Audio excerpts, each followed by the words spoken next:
Before we dive into the episode, make sure you hit subscribe on the podcast platform you're listening on.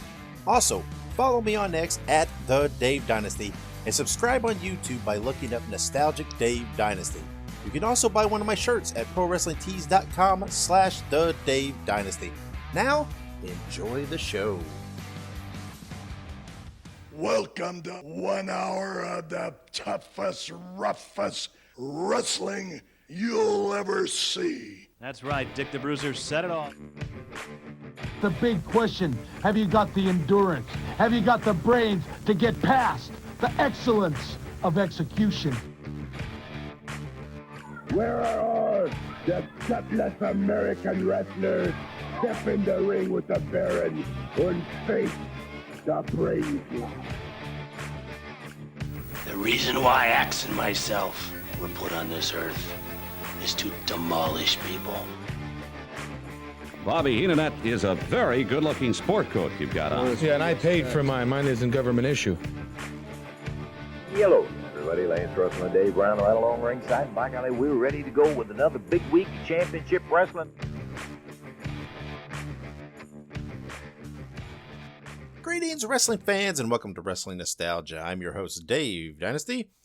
Today we have 3 special guests on the show today and 2 different interview segments, and all of it will be discussing primarily the Dorton Arena in Raleigh, North Carolina, and more specifically, an upcoming documentary on the building.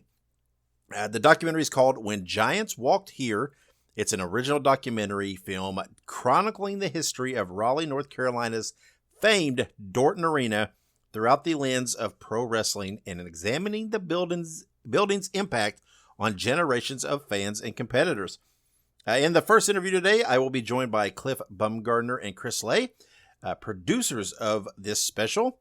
And then in the second piece, I will be joined by historian John Hitchcock, who will be sharing his memories of wrestling in North Carolina and at Dorton Arena in particular. This is a pretty cool thing today. Looking at this upcoming special, highlighting the importance of the Dorton Arena in Raleigh, North Carolina. It's a very significant building in the history of professional wrestling. And these 3 gentlemen that are on today are all involved with this project, When Giants Walked Here, that we'll talk more about during those interviews and after. So it's a very, very cool episode that I put together here, and I hope you enjoy it. So let's take a break, and when we come back, we'll have our first interview segment with Cliff Bumgardner and Chris Lay. Hey guys, Ray Russell here, curator of the WrestleCopia Podcast Network, inviting you guys to listen to many of the programs here as part of the WrestleCopia brand, including, but not limited to, the Wrestling Memory Grenade, currently covering the 1988 and the WWF project. You can also listen to the Regional Wrestling Podcast, where we talk the territories, whether it's Jamie Ward with Georgia 81, Roman Gomez with the UWF in 1986, or Gene Jackson covering Memphis in 85. 3 projects going on right now over there at Regional Wrestling. You can also listen to the Wrestling Stoop with the legend himself, Bob Roop. Bob goes back in time each and every week, covering not just his career, but countless stories and interactions with hundreds of wrestling names spanning his 2 decades in the business. But that's not all. You can also check out the Pro Wrestling Academy with the professor of Puro Resu, Mr. Dan Ginnity. Dan and I go back in time and cover the history of Japanese professional wrestling in the English language. And you can listen to all of those shows and more, all part of the WrestleCopia Podcast Network, located over at WrestleCopia.com. That's WrestleCopia.com, and anywhere your podcast streaming needs are met, from Apple to Spotify, Pocket Cast, and beyond. And while you're at it, why not subscribe to our social media guys for all the latest goings on here at the WrestleCopia Podcast Network. Plus, I'm constantly adding old school video clips and pictures from throughout wrestling history. You can follow us over on X, formerly Twitter, at Wrestling Grenade. That's at RASSLIN Grenade. Also, follow and like me, Facebook.com/Wrestling Grenade. And why not subscribe to YouTube.com/Wrestling Grenade. So if you're looking to support that next up-and-coming podcast brand, please consider making it WrestleCopia.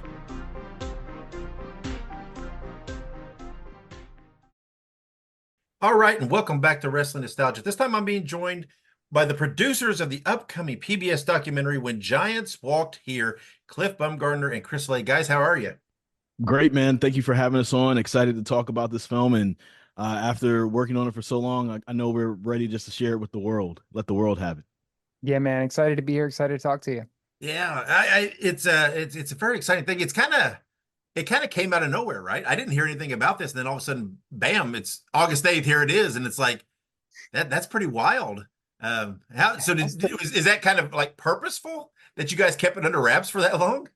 That's kind of the media cycle now, man. I'm so used to back in the day, you promote something for a year before it comes out, and now they're like, nah, we'll talk about it like a week in advance. So I think when PBS got involved, they had a marketing strategy and plan, and they've been great to work with. We've been working on the documentary for about 3 years now, and it's been a labor of love all that time. And so we kind of quietly talked about it, but for a long time, we didn't know where it was going to go, so we didn't say too much and sort of let PBS have the big announcement just a few weeks ago. Well, I mean, like I said, it's exciting. It was like, one of those things you hadn't heard anything about, and then there it is, and it was very exciting. So talk to me, how did the idea develop to do this documentary about Jim Crockett Promotions and a little more particularly wrestling in Raleigh? Yeah, so the idea started with me. I born and raised in North Carolina, grew up here in Raleigh, grew up going to the fairgrounds, seeing Dorton Arena. You can't miss that building. If folks have never seen it before, look up a picture. It's an amazing looking place. And my dad always told me growing up, he was a big wrestling fan, also from this area. Used to see wrestling here back in the day, and he used to tell me about the wrestling shows at Dorton. But I was raised in the 90s, and for most of that time, there was no wrestling in Dorton. So I never got to go. I always kind of wondered about it. It wasn't until many years later when I was an adult and sort of came back to my wrestling fandom, and in the process was really interested in going back and learning more about the wrestling my dad loved, researching Mid-Atlantic, researching the territory days of wrestling, that I just saw where so much of wrestling history sort of intersects with the history of Dorton Arena, this place that's, right down the street from me. And it was here. And so I'm really interested in stories that are, local in terms of their proximity to me, but are national or international in scope of folks who care about them. And it seemed like a perfect fit.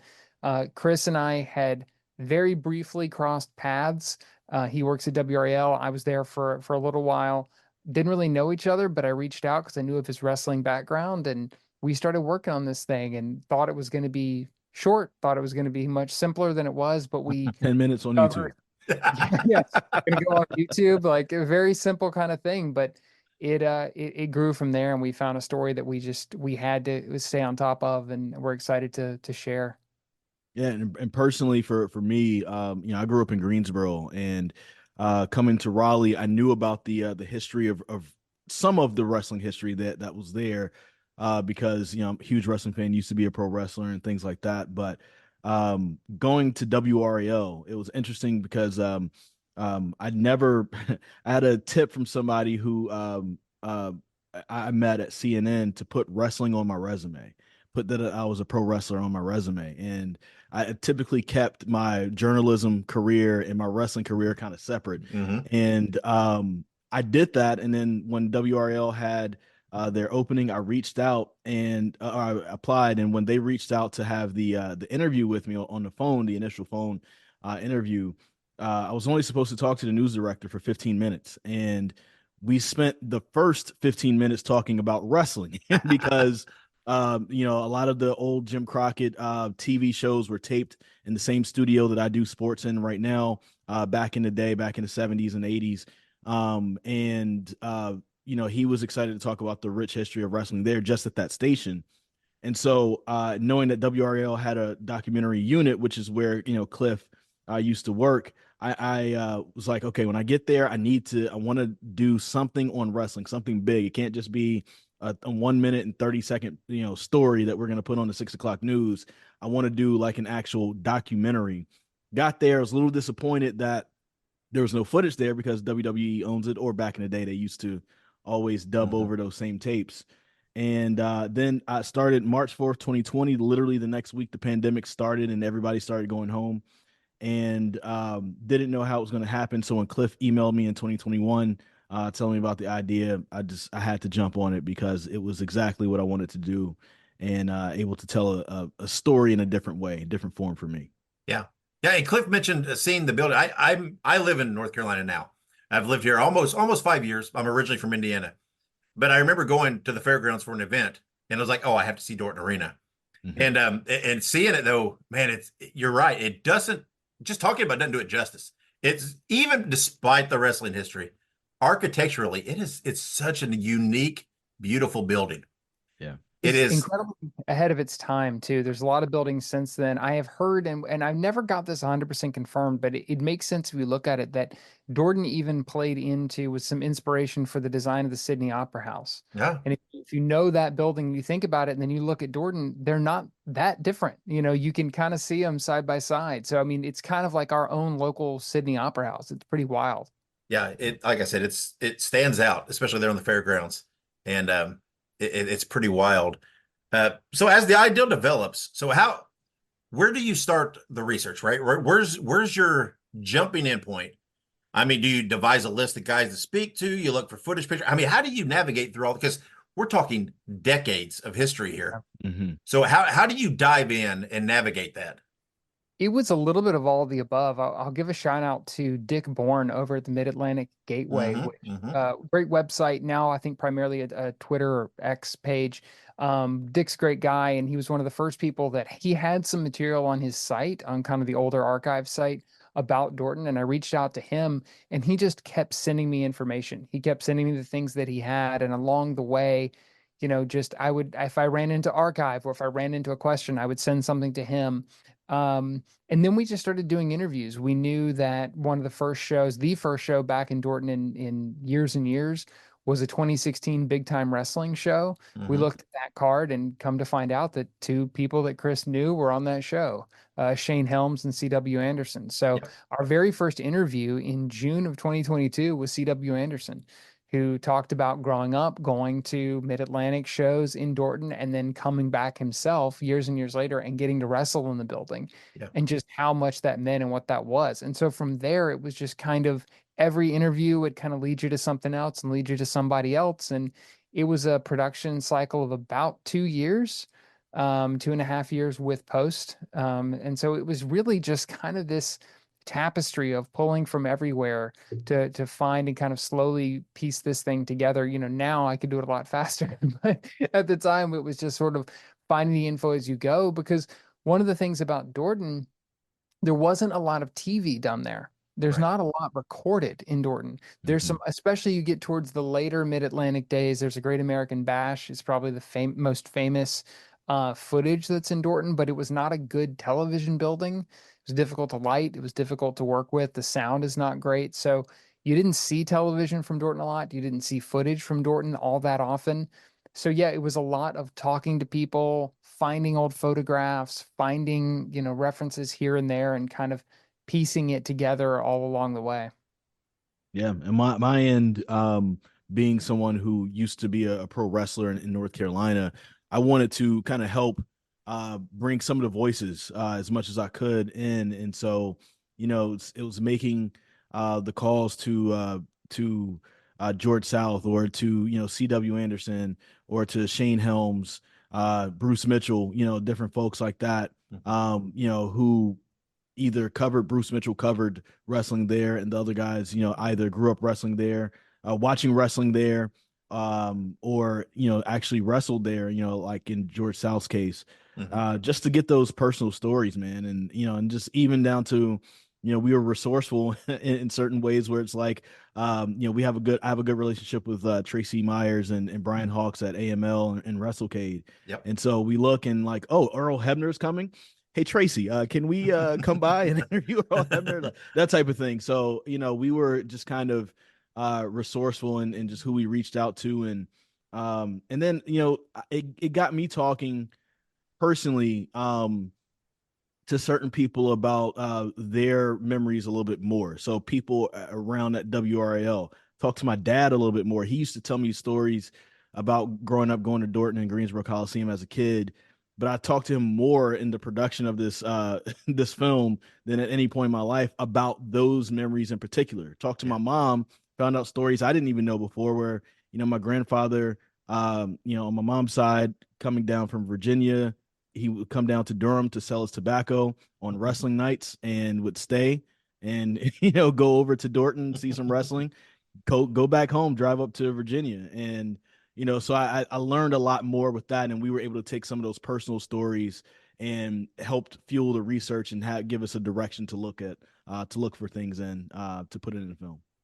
Yeah. And as you're researching, as you're interviewing and talking to these people, how did you have any standout moments where it was like, oh, wow, where you really hit something that just kind of blew your mind? I mean, obviously there's lots of great stories, but I mean, is there some where you're just like, whoa, we've really found something here? There's a few. Yeah. There's a few. The one that stands out to me, Chris, you may have the same one, but the one that really stands out to me is we had the opportunity to go up to Virginia to interview Jimmy Valiant. Was an amazing day. He has Camp Boogie up in Virginia, and we got to go up to his wrestling school and interview him in his ring, which was just it was a great time, and he was very, very kind to us. But one of the stories that we tell in the documentary is the highest grossing to that point, the highest grossing wrestling match in Dorton was Ric Flair and Buddy Landel. And Ric Flair obviously recorded in the annals, not just wrestling, but now pop culture. But Buddy Landel, not as much, right? Yep. There's not as much out there. He never quite hit the heights people expected him to because of his personal demons and things that he was very open with. And so we were going to include that story. And we knew we wanted to talk about what happened to Buddy afterwards and the way that he kind of fell out and ended up leaving the territory. And I just threw a question, not even really thinking it would go anywhere, about that to Jimmy Valiant. And he started talking, and as he's talking, I realized he was with Buddy Landel his last night in the territory, the night that Buddy decided to make some, or ended up making some bad decisions, let's say, and the next day had a falling out.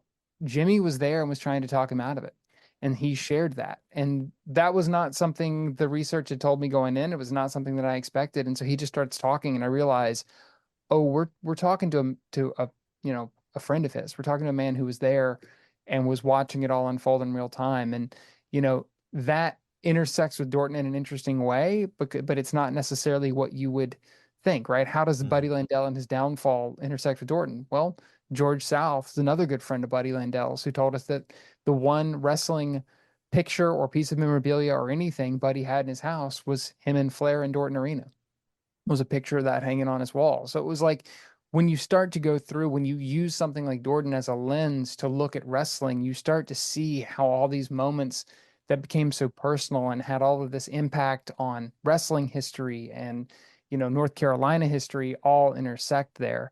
But that was my standout of just a kind of a, whoa, we never expected it to go here kind of moment.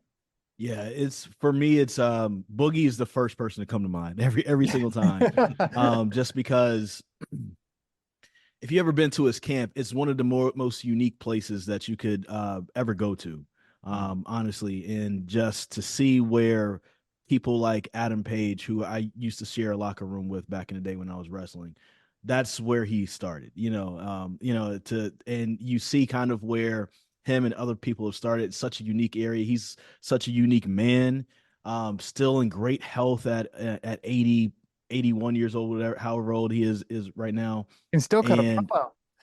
Yeah. And he cut a promo for us as well. So it was such a unique experience. And I think for me, one of the reasons why it was so unique too was because I remember the first time, I was born in 86, so I'm 38 years old.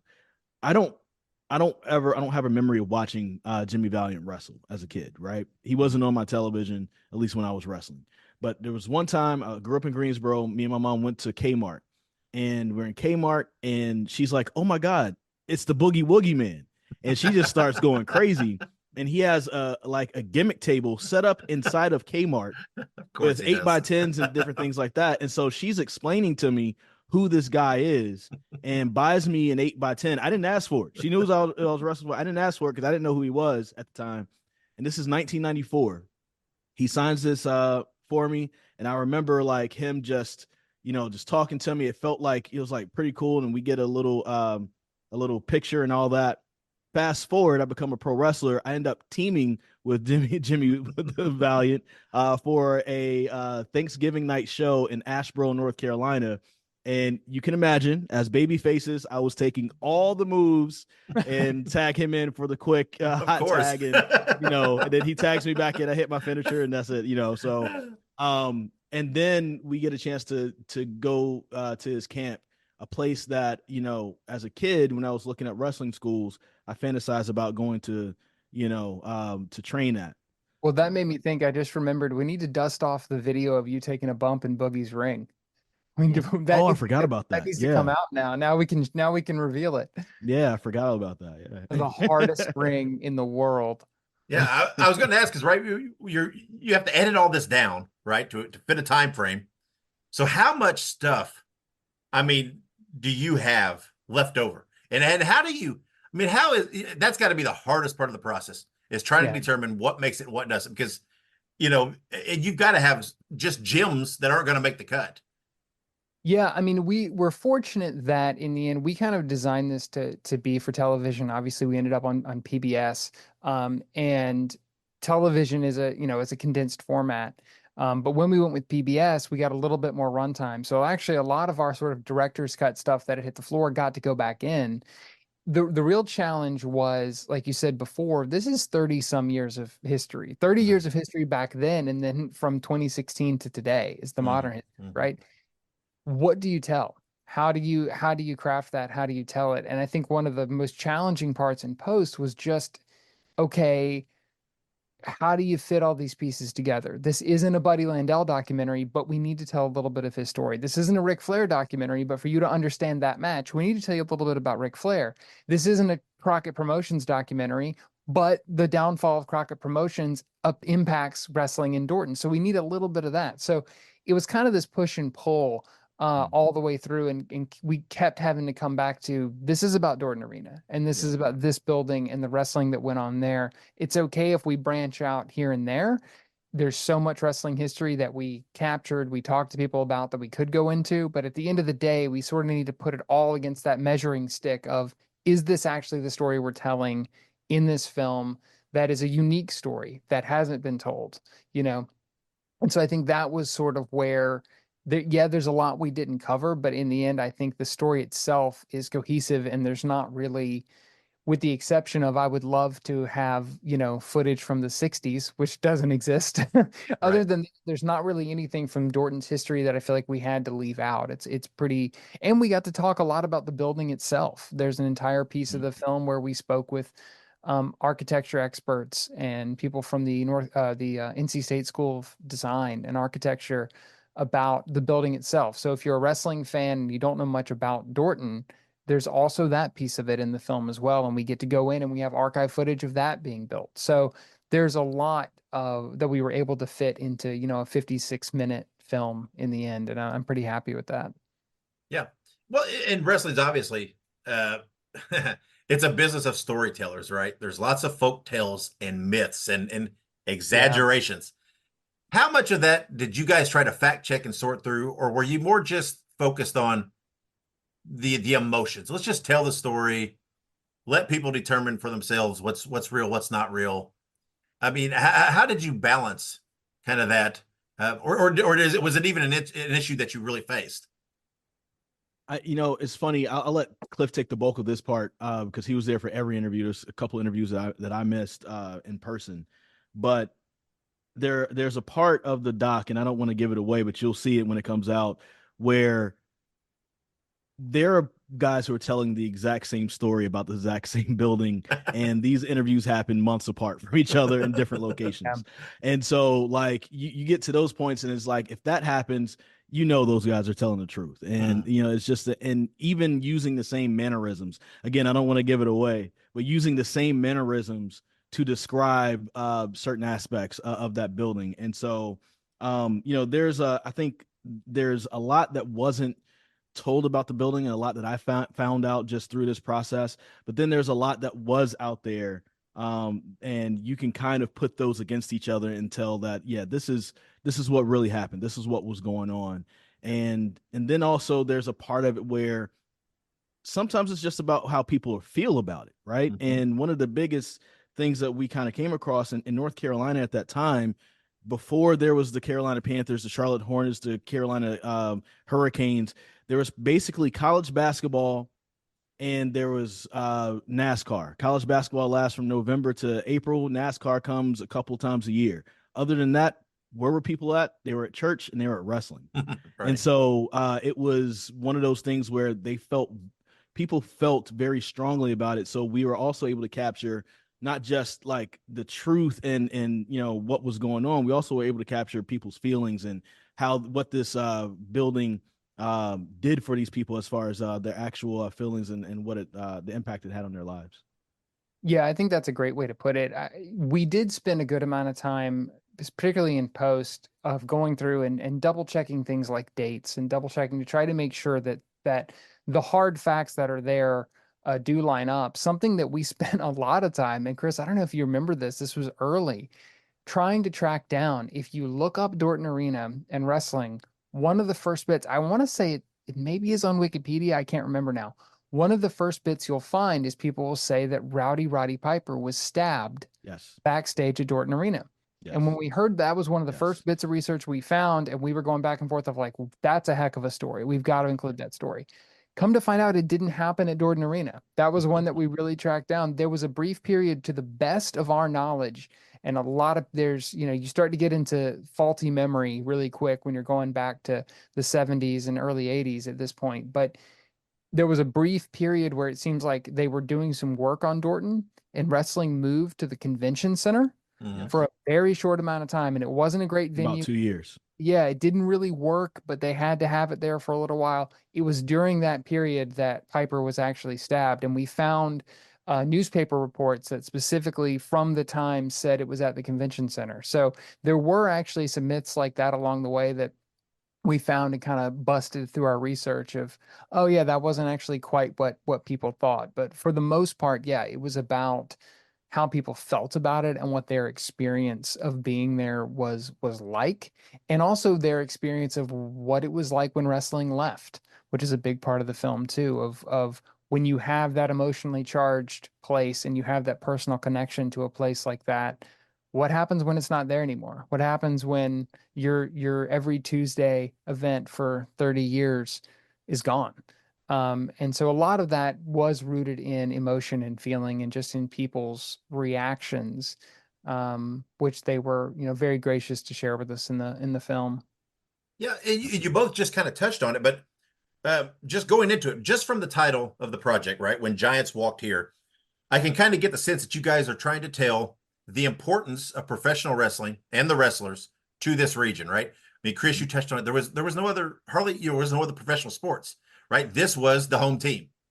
And was this something when you went into it that you really knew you wanted to address, right? Because it's right, wrestling is important all over the country, right? The territories were important in different ways, but in North Carolina, it is maybe North Carolina and Memphis, it's a uniqueness that the connection of the people in the wrestling and how important it is to that society.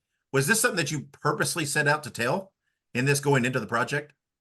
Yeah, you're speaking my language now. Yeah. Absolutely. I mean, it was something that we did set out. Here was kind of our premise, right? We're in a golden age of wrestling documentaries. I really believe that. The content that's out there right now from WWE, from Vice, places like that, those being the main two, are incredible. I watch all of it, but it is from two very specific perspectives, right? WWE's content, it's their product, it's their show. Wrestling history for them and their docs dates back to about 1980, and that's fine. That makes perfect sense. I understand why they do that, but that's their perspective. Vice is very interested in the conflict. Vice is very interested in the more seedy underbelly of the wrestling industry, which is real, right? But those are two very specific perspectives. I'm a huge wrestling fan, but previous to this, the closest I had been to the business was the fan side of the guardrail, right? So I wanted to look at wrestling the way that Ken Burns looks at baseball, as a cultural institution, as a sport, as a piece of entertainment. While we were working on this, actually almost the exact same time that we started shooting this, I do film and TV for my day job, and I was working on a project in my main job about NASCAR history in North Carolina. So I was going all over the state. I was going to Hall of Fames. I was going to museums for various sports, not just NASCAR. And in the process, I kept, every time I'd be in like a sports museum, I'd kind of peek around while I was there, look in the corner and try to find something about wrestling. Is there a pair of wrestling boots somewhere? Is there a belt? Is there, oh, does anybody have? And there was nothing. And I was really struck by that. And I was struck by, this was not just a major cultural institution here, which it was a major business here. You're talking tens of millions of dollars a year generated all throughout the Mid-Atlantic, multiple shows a night, big buildings, the people that were employed by those shows, not just wrestlers, but the people who sold popcorn and set up the ring and, park cars and all this kind of stuff.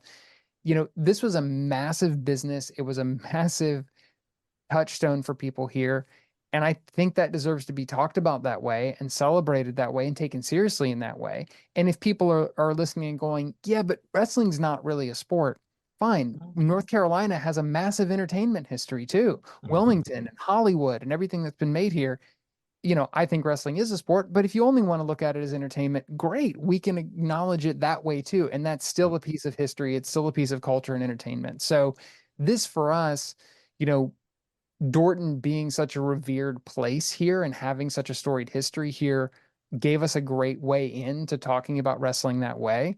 It's, still not lost on us that this doc isn't on a wrestling channel. It's on PBS, right? It's on an outlet known for cultural touchstones and history. And that's why they were interested in it too. So it's our hope that Dorton is kind of a small story in the grand scheme of things. We're talking about one building and, in one place, but this was happening all over the country in multiple towns every single night for decades. And so we hope that this is the beginning of also being able to tell more stories like that and look at wrestling through that lens, as a serious craft and as just a massive piece of really, even though it's international, uniquely American history and culture at the same time.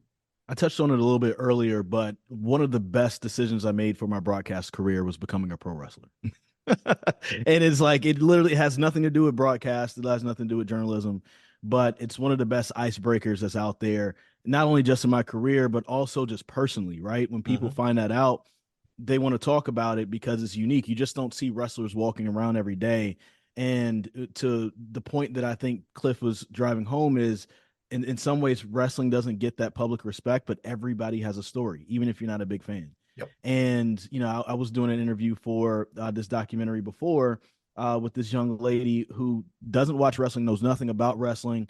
But after the interview was over, she said, I do remember, watching with my grandfather when I was a kid. And I just remember seeing the Iron Sheik and Hulk Hogan. And I thought that was very interesting, but I never went back to it. And it just kind of further confirmed to me that everybody has a wrestling story. Maybe not everybody, but 95% of the people have a wrestling story out there. And it's such a unique art form, like Cliff said. And I think that is definitely something to be explored. And I hope it's taken more serious. And there are more monuments, more, halls of fame that start acknowledging what pro wrestling was, not only just in North Carolina, but just in different parts of the United States of America and the world. Right. Yeah, I completely agree. And you guys have mentioned several times, right, working with PBS North Carolina.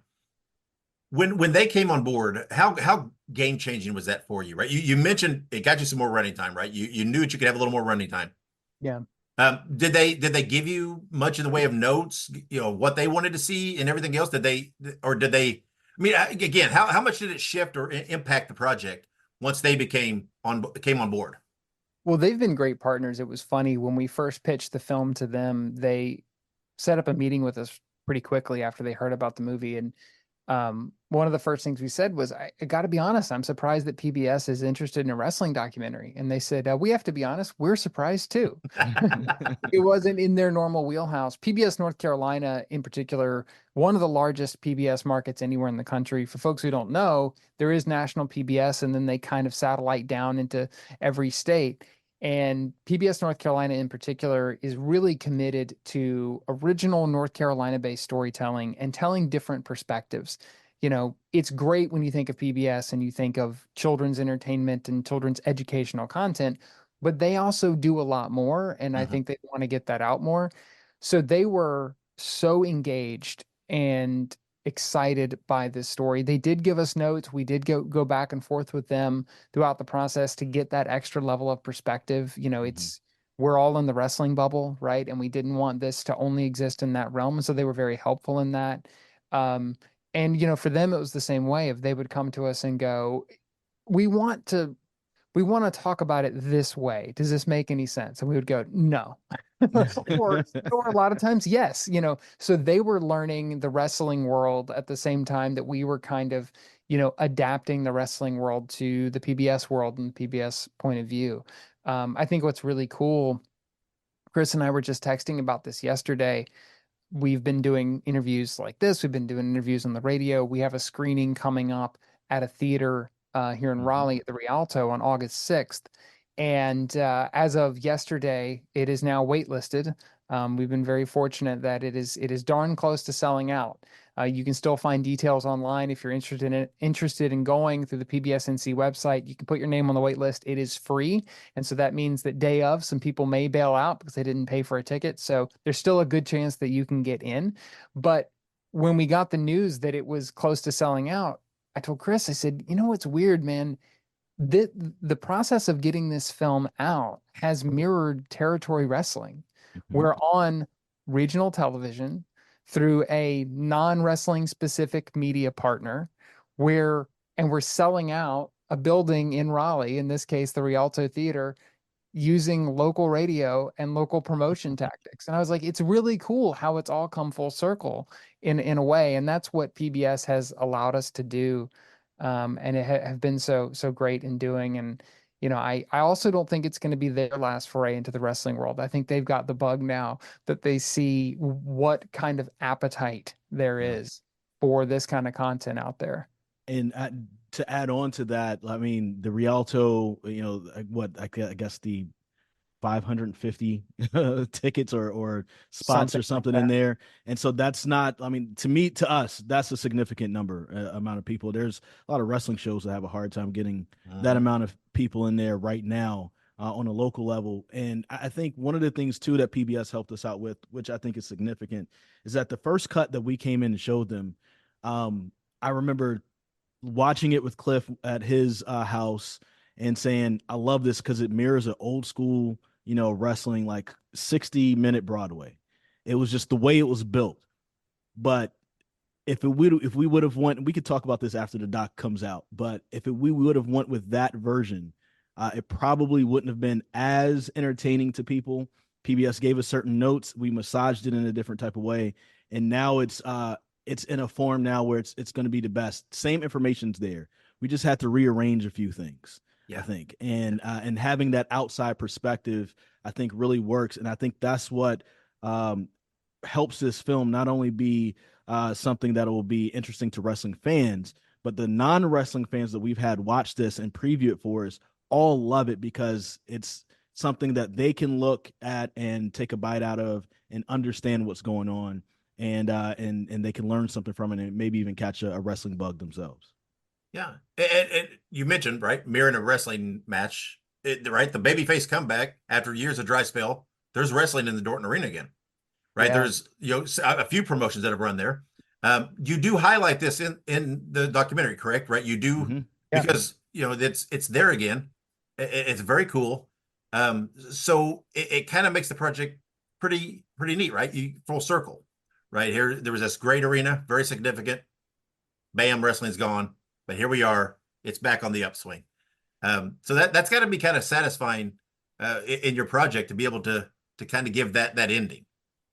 Yeah, it really was it's a rise and fall story. And I think that's one of the things that interested me early on was, like I said, we didn't just want to do, not that there's anything wrong with this, but we didn't just want to do a pro wrestling history story, right? We wanted there to be characters and people and emotion that you can follow like any other great doc. Like I don't watch basketball, but The Last Dance was awesome. Because it's about people and it's about people you can invest in and that you're fascinated by and care about. And I think that's what this film does as well. Yeah, now to your point, there's 2 or 3 wrestling shows in Dorton on average every year. We were able to go in the film. We went in with FWE Wrestling based here in Raleigh. Matt Butterworth and his crew were very gracious to let us in to film a lot of the footage. If you go and watch the trailer, you'll see footage of the wrestling ring, and you'll see footage of the windows of Dorton and all that stuff. That was thanks to FWE for allowing us in, and we captured one of their shows, and you see that. You get to see people streaming into Dorton again just a few years ago to watch shows there.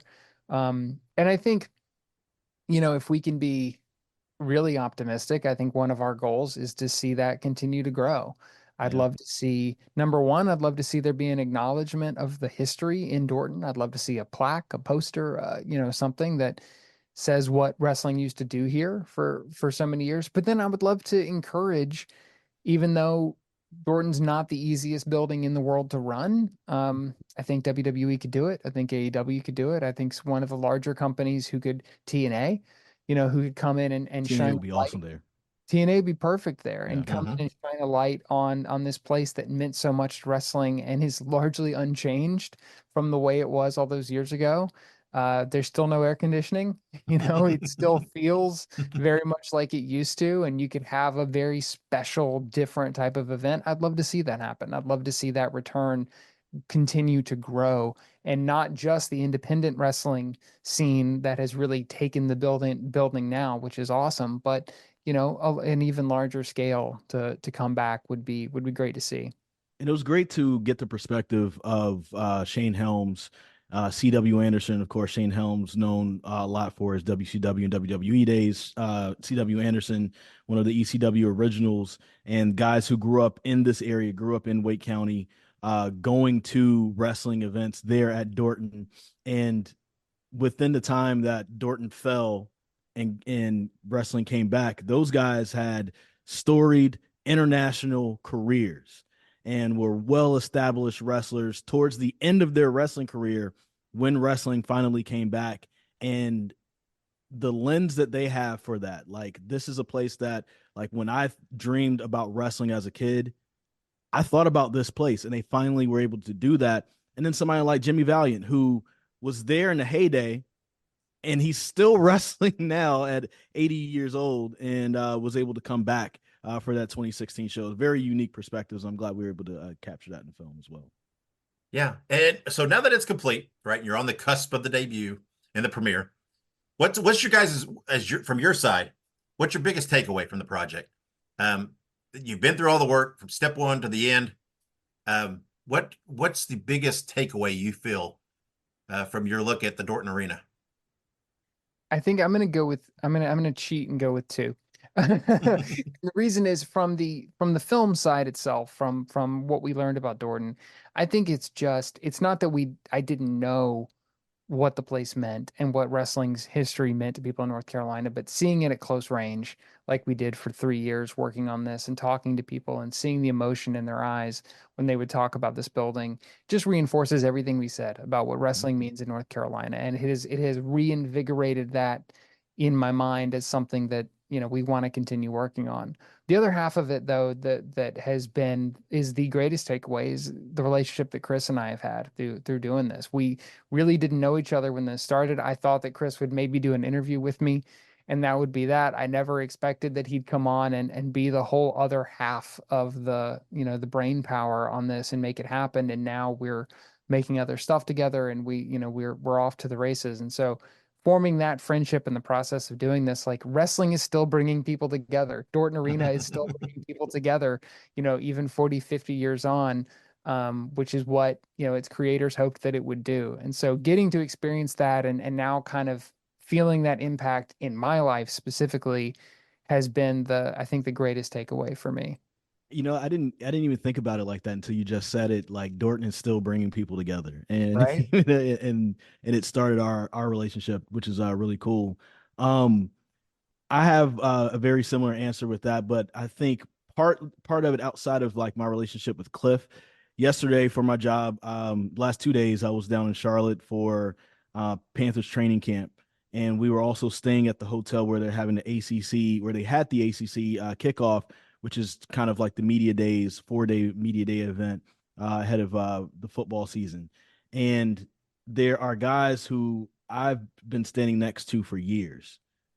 We hold our microphones, interviewing some of the same guys. We may talk about a few things here or there, never talked about wrestling with them ever, right?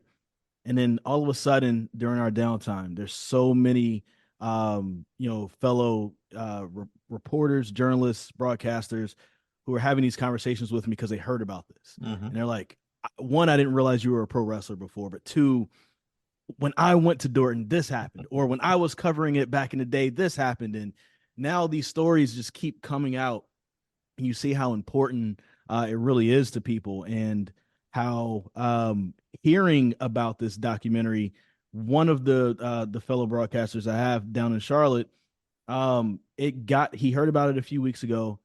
He went down a rabbit hole, and all of a sudden now he's watching Jim Crockett stuff all over again, reliving it, after he kind of put it away for a while, which is really, really cool to hear.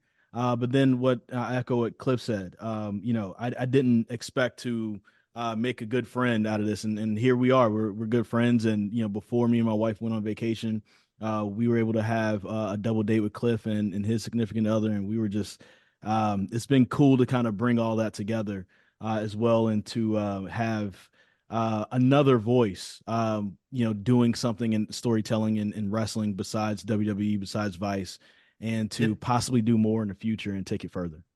Yeah, you're 100% correct. It's so refreshing because it is important to have independent voices, right? WWE is going to put their spin, right? To the victor goes the spoils. They're going to put their spin on the history. Vice, to an extent, because they're trying, as you mentioned earlier, Cliff, there's an angle they're trying to put on it. Yeah. So it's nice to come from a neutral ground. But especially, I think it's very important to tell this, Dorton, because everybody knows Jim Crockett Promotions. And they talk about the Greensboro Coliseum and Techwood Studios and this and that. A lot of times they don't mention Dorton Arena, but it was very, very important. So it's very nice, to touch on that and to make sure it doesn't get lost to history, right? Before it's too late. And these stories, like you said, Boogie's in his 80s, right? He's not always going to be here to tell these stories. But you said the documentary is complete. You guys mentioned it. It'll debut on Tuesday, August 6th, 7 p.m. Eastern at the Rialto Theater in Raleigh. You mentioned you could still get on the wait list. There's still a chance that you could, if you're in the area. There will also be a Q&A with you guys, right? You'll be there. Yeah. There'll be a Q&A with you guys. That's pretty cool, right? I mean, not often do you get to do these kind of things from the fan side, and obviously from your guys' side. How important was this to kind of get out there and to do this and see? It's got to be. I mean, when you put this much time into a project, I can't imagine what it's going to be like to sit. You're going to probably be watching the crowd as much as the screen, right? To see the reaction. That's what Chris and I recently, actually, when we were at that dinner that Chris was talking about, I said, so have you decided if you're going to stay in the theater during the screening or not? Like, I had not even thought about that yet. Because there is something a little bit nerve-wracking, as cool as it is. We should also say that we won't be alone on the Q&A panel. We have two really awesome guests. The first is Barack Erdem, who is a professor from NC State University and specifically studies Dorton Arena's history, and Matthew Nowicki, the Polish designer who designed Dorton. He will just be back. I don't even know if he's back now. He'll be fresh off of a trip to Poland where he was tracing the Dorton designer's history all through Poland. So he's going to have some amazing stories to share on that side of things. And then we're also going to be joined by C.W. Anderson. Yep. As Chris mentioned, one of the Extreme Horsemen, ECW original, now wrestling in AML Wrestling here in North Carolina, grew up going to shows and then got to wrestle there himself. He's going to be on the panel with us too, to talk about things from that sort of, that holistic view of wrestling history. So that's going to be a really special opportunity to continue to elevate the story and get it out there. And I think that's the goal with the screening event, was just to, again, it's another step of taking this seriously and having a great time in the process. Obviously, this is fun stuff. Wrestling's meant to be fun, but taking it seriously as a story and as history in North Carolina. The Rialto, for folks who may not know, is also an institution in Raleigh. Was closed for many years, recently reopened by Hayes Permar and his team, who have brought back, kind of a film revival to Raleigh and the Rialto. So we're really excited to get to be there and be part of that. And so it's just like Hayes actually tweeted about it recently. He was like, the two great things in Raleigh history, movies at the Rialto and wrestling at Dorton, and they're together. So we are really excited about that and kind of getting to have that experience with everybody who comes out. So definitely try to get on the wait list. If you're listening to this and you're like, oh man, it's sold out, I think there is going to be room that opens up. We have even heard tell of standing room because the Rialto is also a concert venue these days. So there probably will be room if you want to try to get in. Suggest going to pbsnc.org and signing up. I think from my perspective on this thing, like as we get closer, it really is hitting me how big this is. I think, we always talked about having this event, and I thought it was like cool. And I thought, I kind of looked at it like another indie wrestling show, right? Like, okay, we'll probably get, 150, maybe 200 people in there, and we'll talk about this afterwards. And, we all go home and, it'll come out, and yes, and we'll go on to the next thing. And, to get the email yesterday, and I sent a pretty sentimental text to Cliff yesterday after we found out about but like 550 people have already secured their spot, right? Like that was huge for me. But then also my mom, who lives in Orlando, is flying up to be a part of this, because she was just like, the way that she looked at it, she was like, this is a film and you have a premiere. Of course I'm going to come up. Like, this is a big moment in your life. And I guess I never thought about it like that. Yeah. Like it, and sometimes in television and in broadcast, we create and put out new content every day. I have a new story almost every day. You know what I'm saying? So it's like, it's like, it's just another thing. Right. And I started realizing really over the last couple of weeks, like, this isn't just another thing. This is pretty big for my career. And this is also big for Cliff's career, but this is also big for what we can possibly do in the future. Seeing this so well received can possibly get more funding behind other projects to tell bigger and better stories in the future, which is really good for pro wrestling, really good for wrestling fans. Yeah. And so it's not just us who are going to share in on it. So if you're a wrestling fan out there, if you can't get there, please download the PBS app. That's the main thing that we're pushing. If you're not in North Carolina, you can watch it. If you're in North Carolina, you just happen to not be in front of your television on August 8th at 10 o'clock. After it's over, this will be available right here on the PBS app. They already have the landing page put together where you can watch the trailer and, and you can stream it to your television. You can cast it right there, or, get the app on your television, your smart TV, and watch it directly there. But, I think I'm starting to get to like a loss of words, because I just, I had this, it's another thing, right? Like that's how it was for me. And now it's like, oh wow, this is huge. And this could, really take wrestling storytelling in a completely different direction, because it has only really come from two sources before. Yeah. It'll all sink in on August 9th, right? After it's all the premieres are done. And then I might cry. Yeah, well, that's all right. I might cry. Yeah. We've been wrecked throughout this entire thing. Let's be real. Yeah.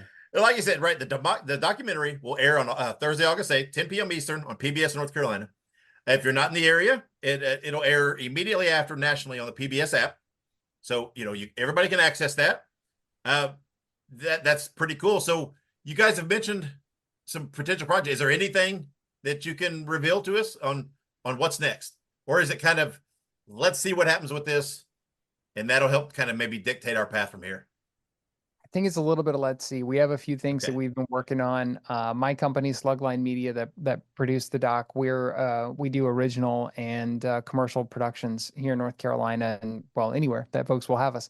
But we have a couple of films that are currently on the docket for the future that I'm sure Chris will be involved in as well. And then on the wrestling side, we have an idea, and I'll tease it a little bit just to say that there was a lot of stuff along the way. You were asking about stuff on the cutting room floor.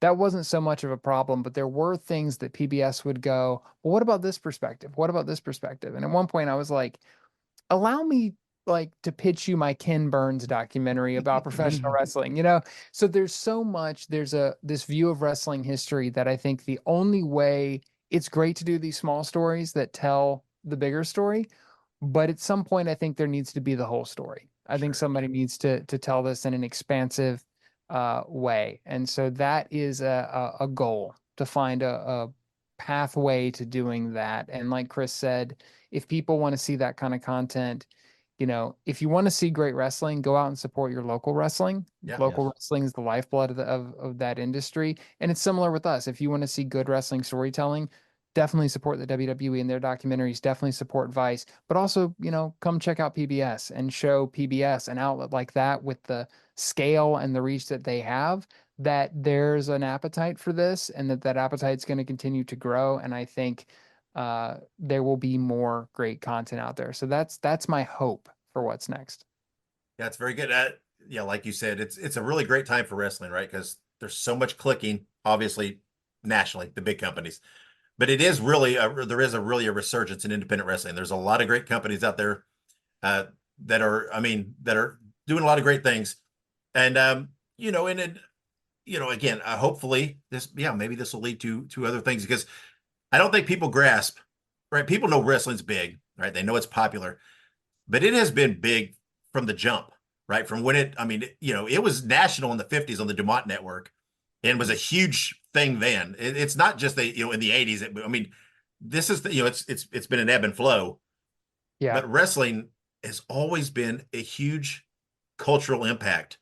And I think one thing that there'll be something very interesting to explore is that in every form that people have consumed their entertainment over the last 100+ years, wrestling has been there at the forefront, right? Like, when people went to carnivals as the way to have some type of entertainment, that's where wrestling started. It was born out of that.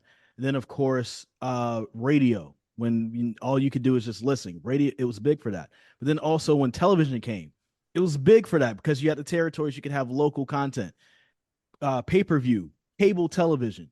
And now streaming. WWE was like one of the first to have their own network, and after that, that's when you started seeing Peacock and HBO Max and all the different other places really come out and have streaming like that. So it's wrestling really, from a cultural standpoint, I think people don't quite realize like how it really has helped to bring about these different forms and ways that we kind of consume our media. And it's always there at the forefront. And I think that's also one of the cool things about wrestling. Yeah. Well, and to add to that, I think that part of that kind of WWE perspective, and I'm not blaming them for this at all. Again, they have their product that they're putting out there, and that makes sense. But there is kind of this perspective that I think even a lot of wrestling fans have, which is wrestling was this carnival thing that happened in sleepy towns and, dusty floors, and it was small, and then Vince McMahon, and now wrestling's huge. Yeah. Yeah. And that's just not the case. Nope. You go back in wrestling history, you go back to the 30s and see what wrestling was. It looks pretty different, but still see what wrestling was doing as a business, as an industry. Go up to the territory days, 60s and 70s, like we said before, and see how many towns every single night of the week all over the country had live wrestling. The number of tickets that were sold for wrestling in that era every night bypasses or blows past, modern ticket sales in a lot of cases. It's crazy. There's a vibrant history of wrestling there that I think even a lot of devout wrestling fans don't know, because it's just not really the narrative that is easy for the modern companies to tell, because they either weren't there, it wasn't their business, whatever the case. But it's real and it's out there, and there are some amazing people, some amazing stories, some amazing figures in that period of wrestling. And I think if people had, more of that view of wrestling history, it'd be easier to start to show why wrestling is such a big part of American culture and what that has meant outside of just, 2 or 3 companies that happen to be the victors in the battles. Yeah. And it's funny how stories just keep popping up, just even little things. I'm a huge horror movie fan, and I watched some really bad, cheesy horror movies, right? And I watched one, I think it was Blood Lake. It's just really bad. It's really bad. But obviously when I'm watching the movie, I'm looking through IMDb, and I'm like, oh, the killer was Stanley Frazier. I'm like, Stanley Frazier. So I'm looking, it's Plowboy Frazier from Memphis, and wow. and Elk Wilmer in the WWE. I'm like, what? I mean, I never knew he was in this this one-off in this movie. It was so weird. And it's just stuff like that turns up all the time. And it's just, wrestling is so unique in things like that. And it's it's pretty crazy. So, guys, I won't keep you. I know you've got other things to do, other interviews. I know you've got real jobs, and I think Chris, you're due on air here in a little bit. So you gotta do all that and everything else. But but again, Thursday, August 8th, 10 p.m. Eastern, PBS North Carolina. Immediately after on the PBS app. So everybody, prep yourself now. Go download the PBS app. Like Chris has said, the jump screen's there. They're ready. They're queued up and ready. So go ahead, download the PBS app. Prime yourself for Thursday, August 8th. This is exciting. I cannot wait to see this, guys. Thank you for your time. I know you're super busy trying to promote this, and I appreciate you giving me some time. And thank you for working on this project and bringing some light. And guys, I can't wait to see it. Absolutely, Dave. Thanks for your support. We appreciate it so much. Yep. Absolutely. All right, guys, have a good day. And we'll talk to you soon, guys. This will, on a side note, this will be out soon. The 30th, I think the 31st. It's coming out Wednesday. Okay. Yeah. So that's are my you going to be at the premiere? No, because I'm out of town. Okay. Yeah, I wanted to go, but I'm already scheduled to be out of town. All good. And yeah, I wanted to. Whenever you get a chance to watch, we'd if you could let us know your thoughts and maybe write up a little something about it and kind of what you think. We'd love to have cool. your opinion on it. Yeah, well. I will let you know. I'm excited. I'm a history buff, especially when it comes to wrestling. Like I said, any little kernel, just I love.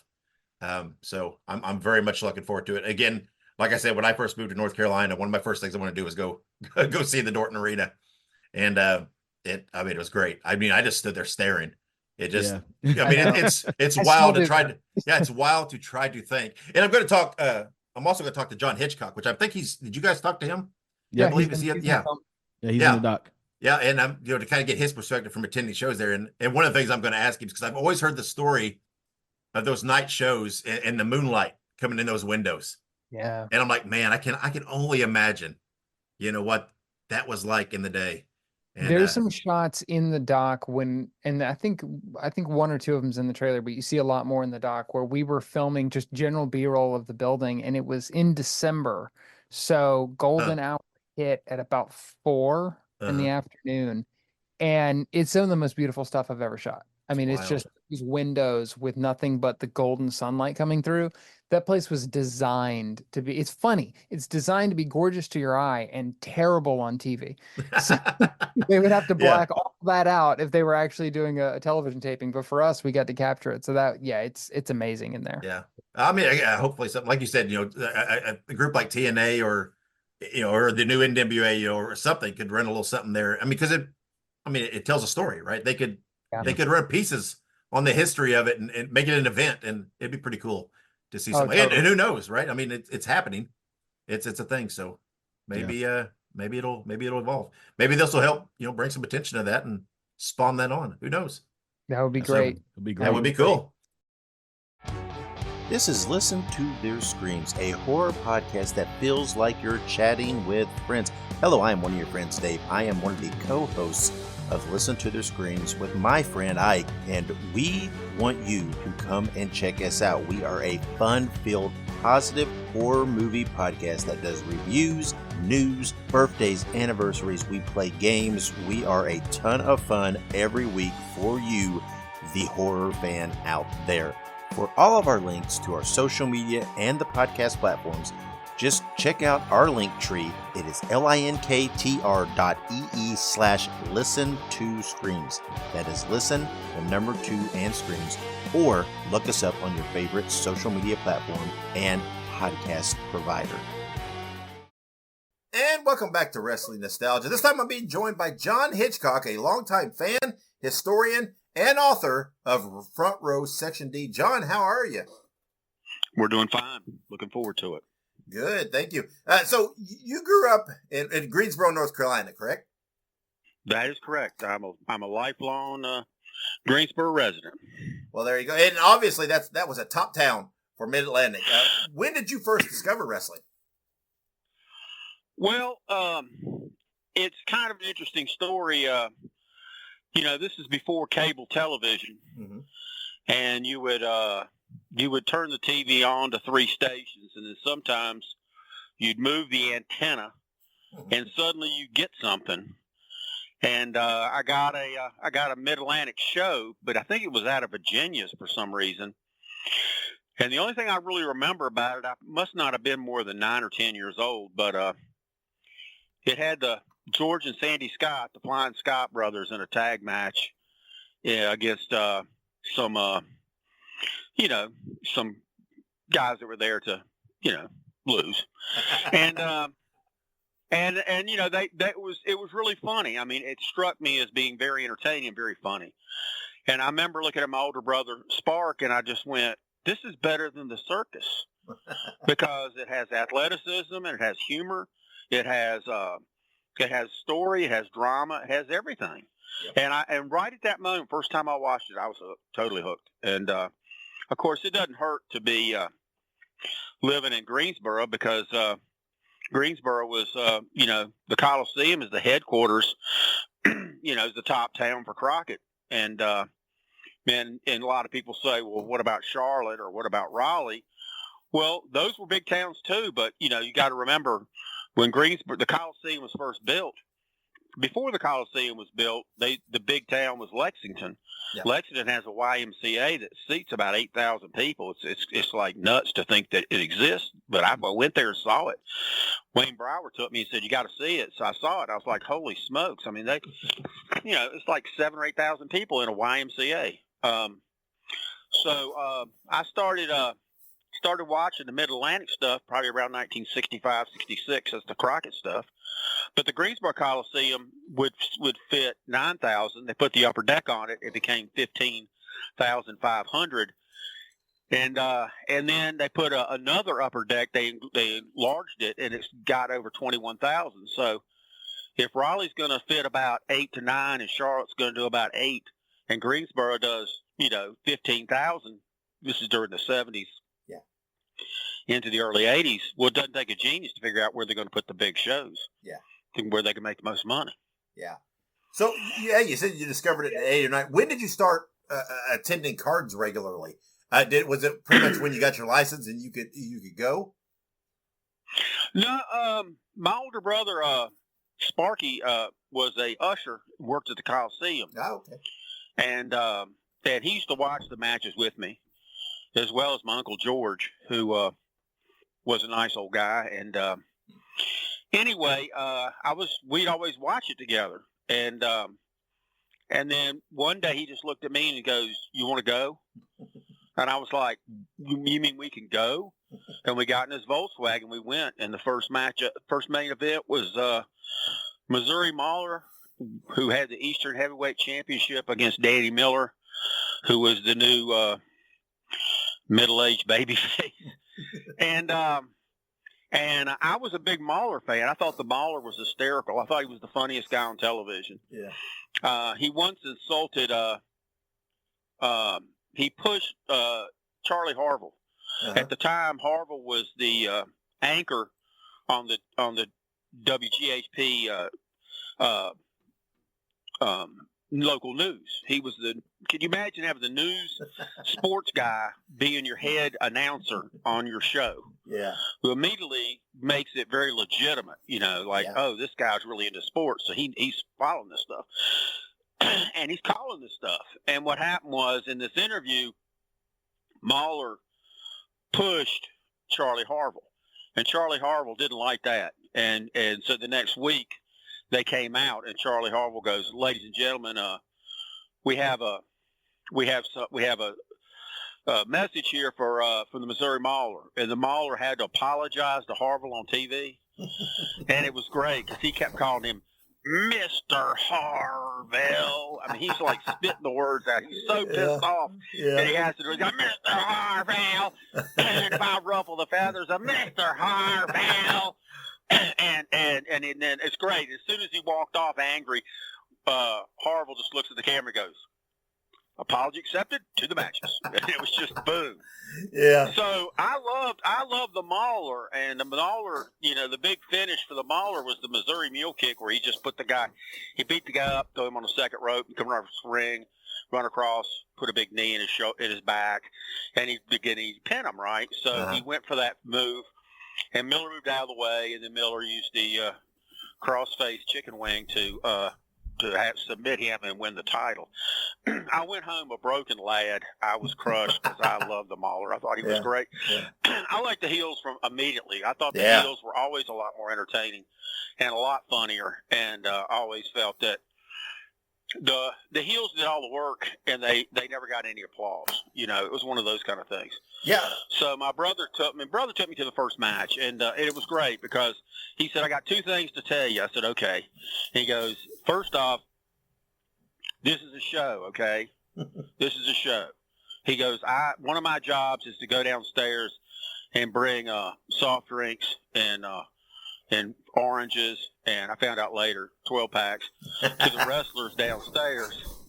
And he said, "Johnny Weaver and George Becker and Rip Hawk and Sweet Hansen are playing cards, okay? They're friends. Everything's cool. But there's one thing to always remember." I said, "Yeah." He goes, "Brute Bernard's real, so stay the hell away from Brute Bernard." Brute Bernard's crazy. Well, that is, Dave, that made me like wrestling even more. Yeah. Because, they'll hire, athletes, they'll hire, guys out of World War II, tough guys. They'll hire psychopaths. They'll all have a job. Everybody will be happy in this world, in the world of wrestling. Yeah. And so I asked Spark, I said, "Why do you say he's crazy?" He goes, "Well, we go back there to drop off the drinks and stuff, and Brute Bernard's sitting on a stool by himself, and he's drooling on himself." And his job is to go up and say, "Hey, would you like something to drink or something?" And he just sit there, and he's playing the character even for the kid that's delivering the junk in the back. So he said, "Whatever you do," and he said one of the wrestlers grabbed him like Rip Hawk and said, "Just stay away from him. He's like crazy." Okay, so I was like, okay, so it's a show, okay. And he goes, and the other thing to always remember is half the shows in the ring and half the shows in the crowd. You're going to see the weirdest, goofiest people you've ever seen. You're going to see people that fell off a turnip truck. You're going to see people, you're going to see all kinds of people. So half the fun is to look at the people because you're going to see people you've never seen before in your life. And he was exactly right. And I remember clearly that the great black wrestler Luther Lindsay wrestled on that show. And it was really fun because there was a group of people there that he had his own group of people that cheered for him, and they all had flasks and they were smuggling bottle liquors in their pants and stuff. And this one guy said, one guy stood up and he goes, I forgot who fought Luther Lindsay. It was probably like Joe Turco or some of those perennial job guys, but he goes, "Don't hit Luther. Don't hit him in the head. You're gonna get him mad." And I'm watching this as a kid going, what? And he goes, "There it goes." And then Luther hits him, throws him off the rope, hits him, and then he does his big finish was a belly splash, right? Yeah. He landed on him and pinned him. So he goes, "There it goes. There goes." And he called every spot. This guy called every spot, and then he goes, "And there's the belly flop. 1, 2, 3." And he goes, "I told you not to hit him in the head. You got him mad." And it was hysterical to watch this, because I'm like, wow, this guy really watches it really closely, but there's a rhythm to this stuff. You know what I mean? Right, there's a rhythm. There's a chain of it. And it was, and the guy made it even more exciting. But the one thing my older brother didn't realize was very soon I was going to be one of those nutty people that was sat in the crowd that everybody was going, "Who is this nut job going to these matches?" So there's one other thing that needs to be said is that in 1969, the Greensboro Triad area was a test market for cable television. And it was like $5 or $3. It was something ridiculous, and cheap, because they wanted to see if they could actually sell television. And the guy on the corner, his name, it was Kid Edwards' family, guy I went to school with. His father got it, and my dad went down one night to see it. They were both Marines, so of course they're going to be buddies. And he saw the cable television, and he realized it was crystal clear and you could get more channels. And the next day we had it. And Dave, with that, I got WWF out of Washington, D.C. at 10 o'clock. I got World Class at 11 o'clock. I got Mid-Atlantic at 12 o'clock. A little later, we got Championship Wrestling from California at 1 o'clock. At 4 o'clock, we got Raleigh, Mid-Atlantic. 5 o'clock, we got another Mid-Atlantic show. I guess that was ours, or one of them was Raleigh's, and one of them was Charlotte's. And then at 7 o'clock, you got 6 to 7, you got a 2-hour block of Florida. Uh-huh. Now, imagine being able to see all that. Yeah. In one day. Yeah. And we would watch it. We would just, it was religious. We just like, holy smokes, look at this stuff. So you got to see all the famous people like, Bruno Sammartino and people like that, and from different territories and stuff. But the one thing that the Crockett's and none of the promoters realized is we could see everything. So when Wahoo McDaniel had his leg broken by Greg Valentine in a big angle here, the next week there's Wahoo tagging with Dusty Rhodes down in Georgia. Yeah. And we go, well, they obviously either don't know that we can see that, or Wahoo's a really big healer, man. He's a big healer. Yeah. So there were a lot of things like that they were totally unaware of, and it more and more exposed, the business as far as it being a show, and it was just love at first sight. Yeah, and like you said, you supported the heels. You kind of became known for that, right? In the front row section D, you're kind of where you sat all the time, and you became known as a regular amongst the talent. Tell us some stories where talent acknowledged you in the crowd, because I've heard you tell some of those before, where the talent knew you were there and who you supported. Yeah, well, I learned really quick that it wasn't a smart idea to go by yourself and cheer for the bad guys. Because this was right after the famous Magnum versus Tully Blanchard I Quit match. Right, yeah. And so I'm sitting about 10 rows on the floor up, kind of. And Tully and JJ are in the ring, and I held up a sign that said, Tully never quit. And Tully and JJ are in the ring, and the fans are catcalling him, because he quit. And so I hold up the sign. And JJ sees it, and he points to it, and he goes, read that. And Tully sees it, and Tully goes, that's right. I never quit. I never quit. You're right. I never quit. Well, that earned me about 5 or 6 drink headshots from nutty fans throwing stuff, trying to hit the sign and trying to hit me and going crazy. Because, back then, I would say 75%, 80% of them were true believers. They thought it was all, real. Yeah. And I always had an attitude that the early stuff was fake, and then the main events were always real because it was always so good. So, you begin to learn as you go along. But that's when I realized it wasn't a good idea to, to be by yourself. Yeah. Because, you're outnumbered, like 12,000 to maybe 3 or something. Yeah. So, but one of the most, one of the most famous stories is, besides the "We've Heard Enough" sign where I went after Jim Herd, that one was really a big deal. But the first time I got together with a big crew, we had a group, Obin Johnson and Big Eddie Beeson and a few of my friends, Steve and I think Harry was there. And then we got together with another group.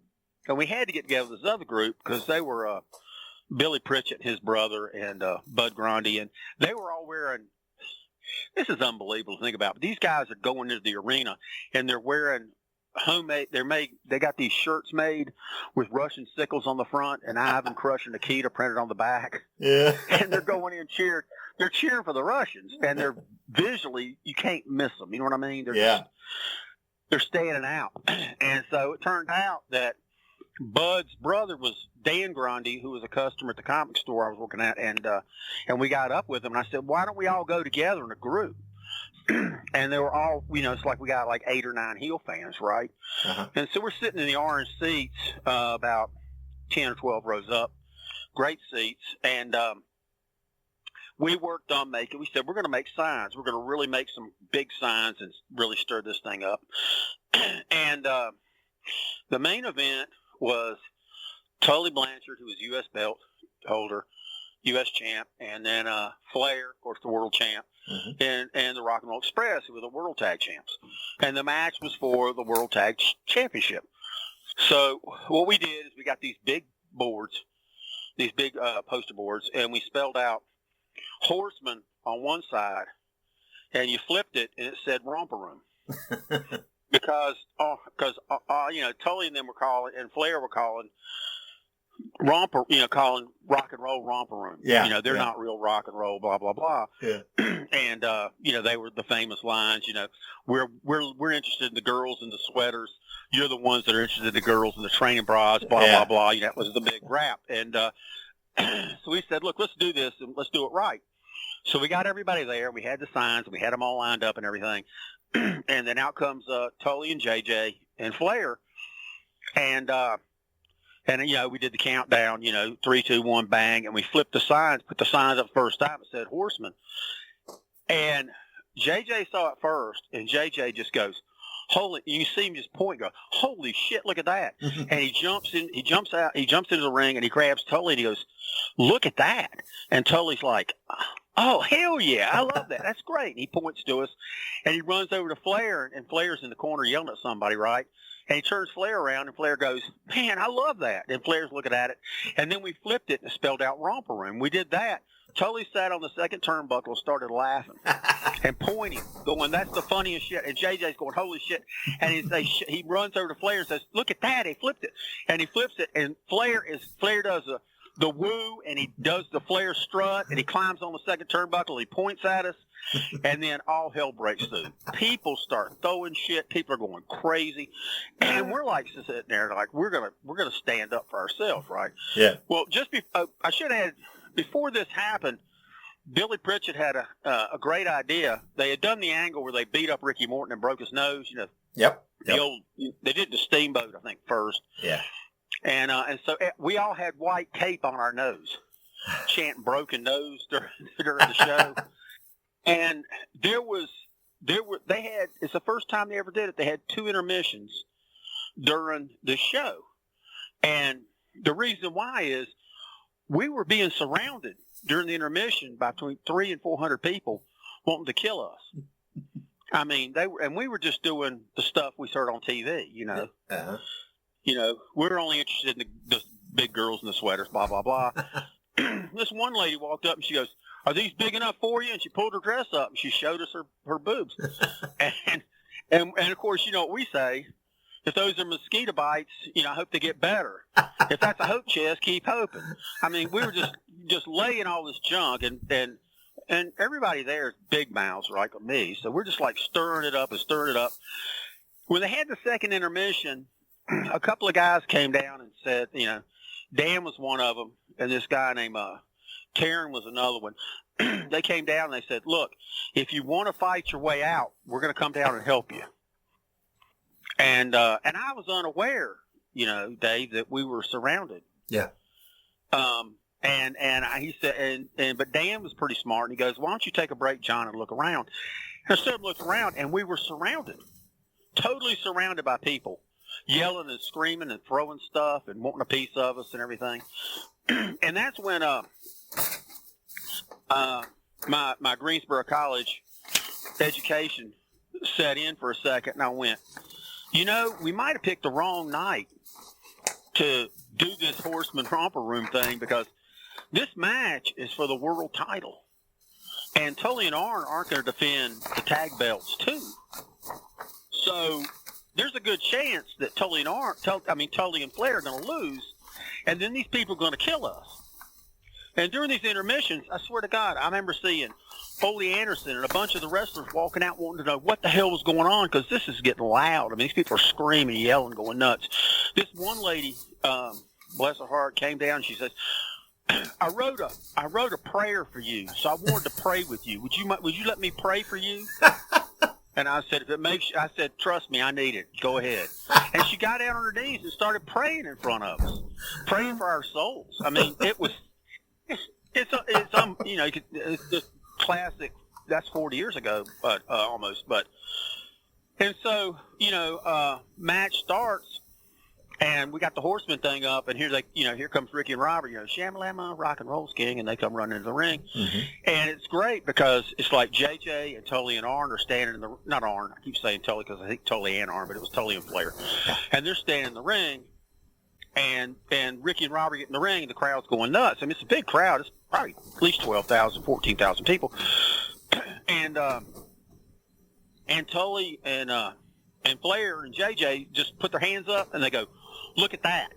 And they point to us, and we're spelling out Horseman. And then we flipped it and spelled out Romper Room. And Ricky and Robert were like, "Oh man, that sucks." And you see them laughing at you, like, "Yeah, that's what you are. You guys are Romper Room. We're the kiss stealing, wheeling dealing guys." So anyway, it got over huge. I mean, really big. And then bless Jim Crockett Promotions and being pretty smart people, they realized the heat that was being generated, and so what they did is they did the finish was Tully put a chair in between the top and the middle rope. And then Flair grabbed Ricky Morton by his hair and his pants and ran him face first into the chair on the broken nose and pinned him. And we went crazy. We're talking about kids at Christmas. We jumped up and down and celebrated. Now we got all the belts. We are the champs. The Horsemen, we're the champs. And we're just screaming bloody murder, celebrating, jumping up and down. And every one of those people disappeared. They just left. They didn't want to hear the shit, so they just left. And we're like, man, this is great. And then Dr. Tom Miller, the head announcer, goes, "Ladies and gentlemen, the winner, Ric Flair, Tully Blanchard, but this is not for the World Tag Team title." So they changed the steps of the match to be a finish that we wouldn't get killed. They paid enough attention to realize these guys have painted themselves into a terrible spot because, I really do think that it would have been a big fight. And it's funny because I mentioned that night to J.J. Dillon, and J.J. says, "I don't remember a lot of things, but I'll never forget that. You guys had guts. You're the first heel fans that ever did anything like that. I'll never forget it."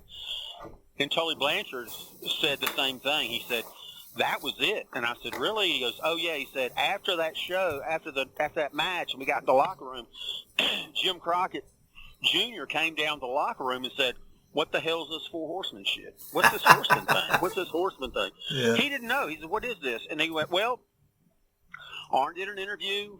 It's some kind of local interview. Nobody's been able to find it, but Arn did this interview, and he called us, we're like the Four Horsemen of the Apocalypse." And those fans caught on and decided to just call us the Horsemen. And Crockett said, and this, swear to God, this is what JJ said, and this is what Tully said. I'm not making this shit up. He said, "Well, I don't know who started it. I don't know where the hell it came from, but it's over. And from now on, you guys are the Horsemen." So if anybody ever wanted to know how it all happened, that's how it happened. Yeah. Okay, so there you go. We eventually got to the front row. And the reason why we did is it wasn't that much more expensive. It was probably $10, so it was another extra couple of bucks. But it was hard to get the tickets, and we ended up figuring thanks to a lady, gave us the inside scoop that you had to pay a month in advance for your tickets, and they would hold them for you. Yeah. So then we always had the same group on that section D right there in the front. Yeah. And that became, for about 6 years, that became our home court. And one time Tully said that on an interview. He said, this is a local interview, and he just goes, "Well, we were in Greensboro, and we were doing great, and we won all our matches." They'd always lie, and that was great. And they would go, "There's Dr. Death fans and there's Sting fans, but you people in Greensboro know we've got our fans, and they're sitting in our corner, and they style and profile. They wear coats and ties and sunglasses. They're the Horsemen fans, and from now on, I want y'all to understand that Greensboro is the home court of the Horsemen, and we're never going to let them down." And I'll be damned, Dave, I don't think they lost but maybe one match in all that time in Greensboro. Yeah. and we'd make signs and posters, and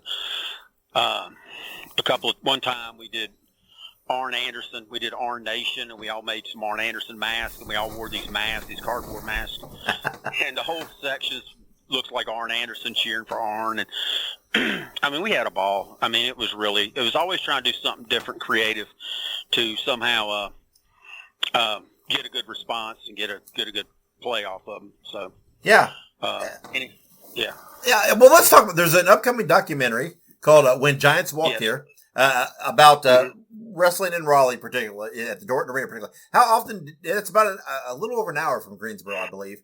How often did you make it to Raleigh for the shows? Not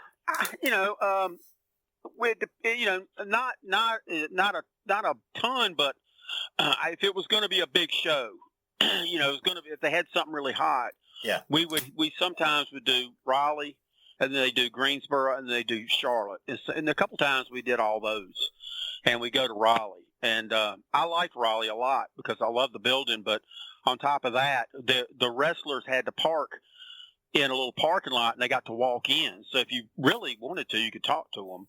Mm-hmm. And a couple of times we would just go over there and say hello, but since I don't drink or smoke or anything, I don't go to bars. So I never really hung out with the wrestlers. And but Raleigh was such a beautiful building, and I'm so glad they kept it up. I think North Carolina State and then the college, State College also has kept this thing up. It's immaculate.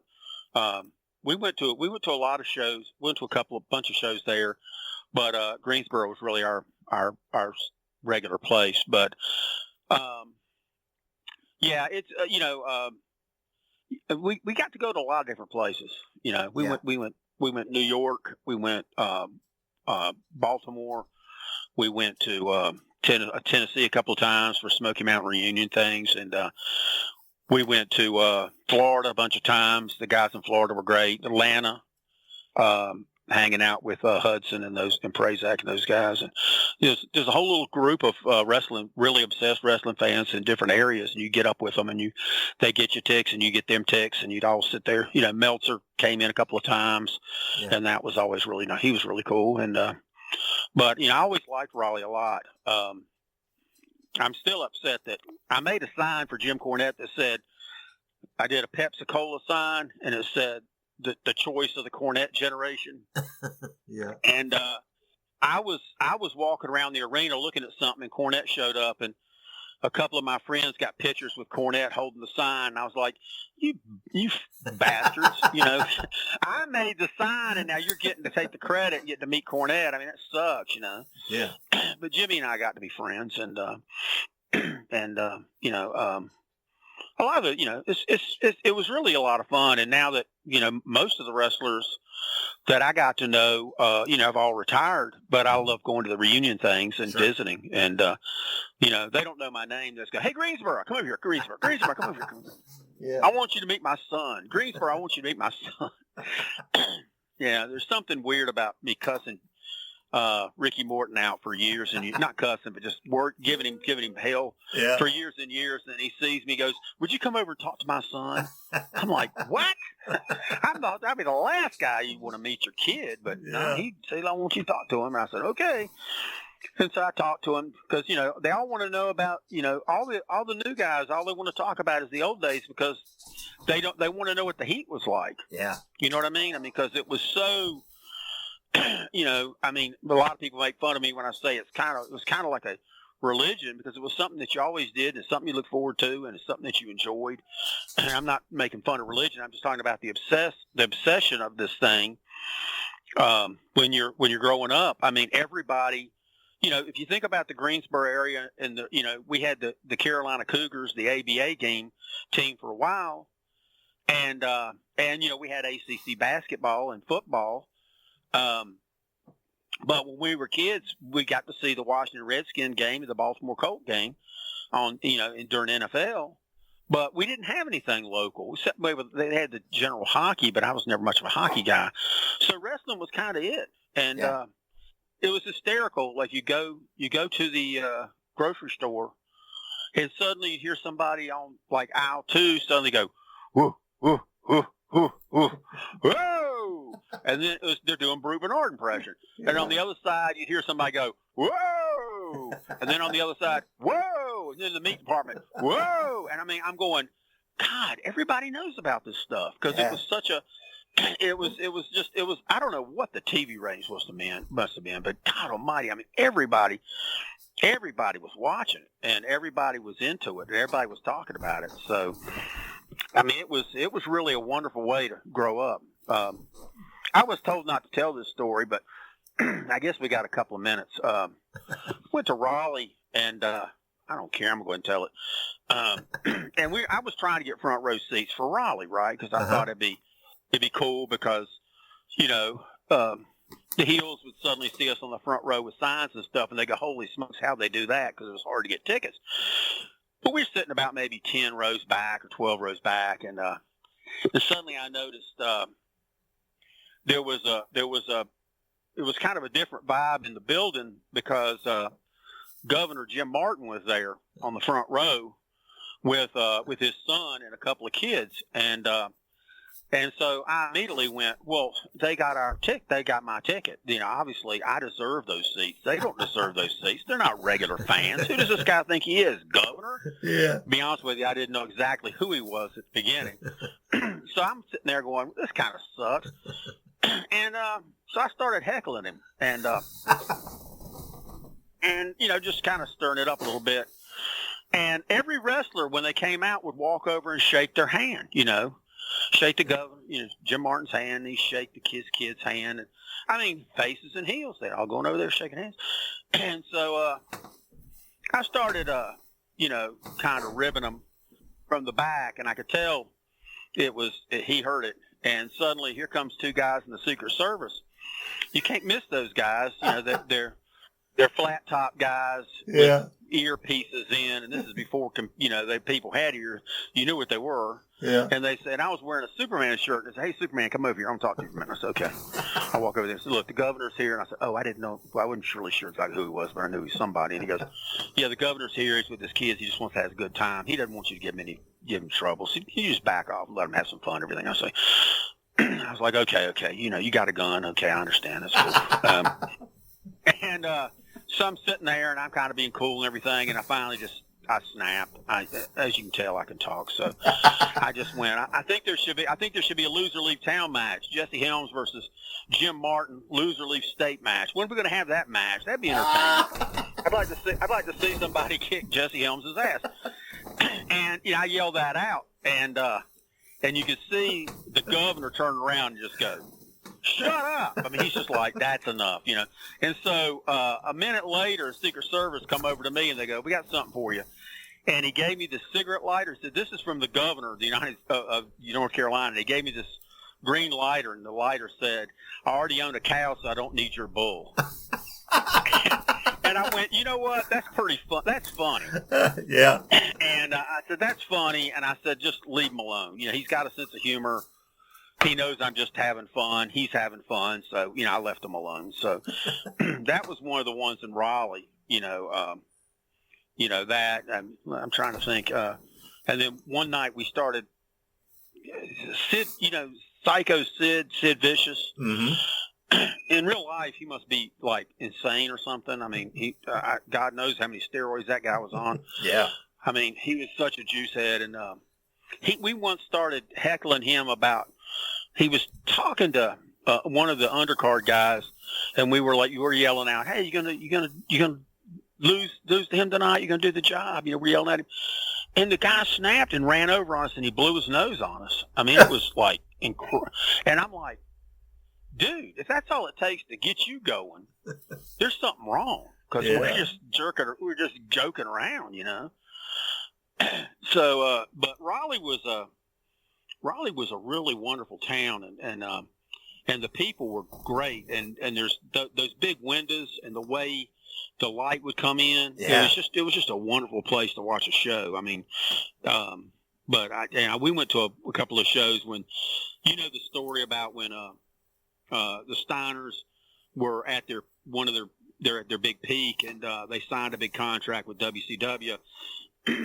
Kip Fry was signing people to big contracts to keep them because they were scared of people jumping, and because a lot of them had, and then they hired Bill Watts, and Bill Watts' job was to cut contracts. Yeah. So Watts called the Steiners in and said, "We want you to cut your contract." And the Steiners go, "We're not going to cut our contract.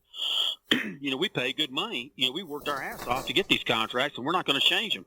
So Watts called Dr. Death and Terry Gordy to come in from Japan and have a series with the Steiners just to beat their ass. Yeah. And I'm telling you, that was some of the stiffest stuff you've ever seen. And to the Steiners' credit, they didn't decide to fight them. They just had the matches sold and did the job, and that was it. Because nobody's going to beat those two guys. I mean, those two guys are killers. And because Gordy is one of the toughest guys, and Dr. Death was, 4-time All-American wrestler and football player for Oklahoma and everything. So we went to see some of those matches because we're like, we'll never see this again where they're just going to have, they bringing in these guys just to beat them up to try to get them to break contracts. And they weren't going to do it because they were smart and they earned their money, Yeah. So, but Raleigh was a great place. It really was. Yeah. So what was the process like for you to become part of this documentary? Did they reach out to you? I mean, were they familiar with you because of your book, or how did it come about that you became part of it? Well, Chris Lee, I used to watch Chris when he was a wrestler in Burlington and Gibsonville, and he was very talented, very, very good wrestler. And it's not that I got to talk to him or get to know him, but I guess he kind of knew. And then the wrestling book has kind of made me one of those touchstone type guys. Yeah. And then if you talk to anybody about old wrestling and everything, my name will come up. And I've been in the Crockett. They did a thing on Crockett. It was a big documentary, and I was in that movie. Yep. And he just called me up and said, "Hey, you want to do it?" And I said, "Sure." And they came over about a week later and set up and shot the thing in my store. And I said, "Let's go. Whatever you want to know. We'll talk." I love talking about wrestling, as you can tell. Yeah, yeah. And you mentioned your store, right? You're a comic book store owner, correct? Yeah. Parts Unknown, the comic book store. We've been in another week and a half. We're going to be open for 35 years. Wow. And and all we've done is sell comic books. I mean, I love comics. Yeah. So I'm as obsessed about comics as I am about wrestling. Yeah, I'm a comic book guy too. I actually I'm originally from Indiana. I live in North Carolina now, but I'm originally from Indiana. And for about 2 or 3 years, I owned a comic shop there in Indiana as well. And cool. Yeah. And I love comics as well. And that's there's I don't know why. I don't know what it is about. There's a lot of crossover in the fandom with wrestling and comics. I'm not sure if it's that superhero thing in wrestling or what it is, but there seems to be a lot of crossover. Well, if you think about it, there's good guys and there's bad guys. Yeah. They're telling stories. There's similarities. Of course, comic books have always gotten a bad rap that they're just childish entertainment, and quite frankly, during the 30s, 40s, and 50s, up until the EC period, when Bill Gaines did the EC line, they were written for adolescents, and then it began to change for a while in the 50s, and from about when the EC line did from 50 to 55, and then suddenly when Jack Kirby and Steve Ditko and Stan Lee started writing up to their audience with the Marvel Universe, and then DC started doing stuff like that with Denny O'Neil and Neil Adams and Julie Swartz doing, Green Lantern, Green Arrow. They started, kind of comics started to grow up. And then in the 80s, with Frank Miller's Dark Knight, Year One, and The Watchmen by Dave Gibbons and Alan Moore, and stuff like that. And then Sandman, of course, Neil Gaiman. Comics grew up. But the problem was, how do you let people know that comics have grown up? Yeah. It's an uphill battle, Yeah. I never got into this business because I wanted to get rich. I got into this business because I loved it. Yeah, absolutely. And so, it's it's a great job, but you're never going to get rich. You're just going to have a lot of fun. So, Yeah. that's the way to go. But yeah. Yeah, and as I mentioned, right, you have a book out called Front Row Section D about some of your exploits as a wrestling fan. How did it come about for you to decide to write that book? They had the Mid-Atlantic Gateway website, Right. and Yeah. Dick Bourne and his buddy was it? There it goes. I can't remember his name. Anyway, Yeah. they contacted me and said, "Would you like to just, write about it?" Because Bruce Mitchell and I did a thing on Greensboro with the posters, and it was in the Wrestling Observer yearbook, Meltzer's yearbook. Yep. And that's where they got the idea to have a website. This is, when we did that yearbook thing, that was long before computers and stuff. So anyway, and so they asked me to write for them, and I started writing for them, and just telling stories about Greensboro and Mid-Atlantic and everything.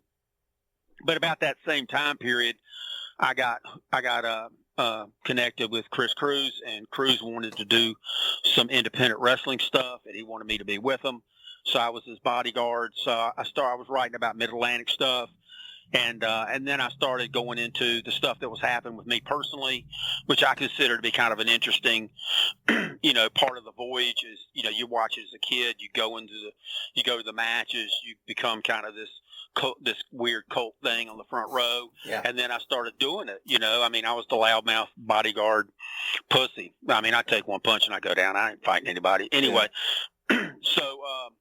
So I started going that way, and they didn't really want me to do that. They wanted me just to write about Mid-Atlantic, and I said, well, I'm really on a kind of a roll here, writing this stuff, and besides, I wasn't getting paid a penny to do it. I was just doing it for fun. Yeah. And then they insisted that I continue to write about Mid-Atlantic, and I said, well, I don't want to do that, so I guess I just quit. And then one of my oldest friends, Billy Ingram from TV Party website, he said, well, shit, I'll put it up. So he put it up, and in 1 week we had more hits than we did for years on the Gateway, on TV Party. And then Billy finally said, well, you got enough stories now, you can do a book. Yeah. And then the rest is the way it worked out. It's still available on Amazon. You can get it on Amazon Books. Yeah. And you can get a copy. But it's really my love letter to professional wrestling and how much I've been obsessed with it and just how much I've loved it. And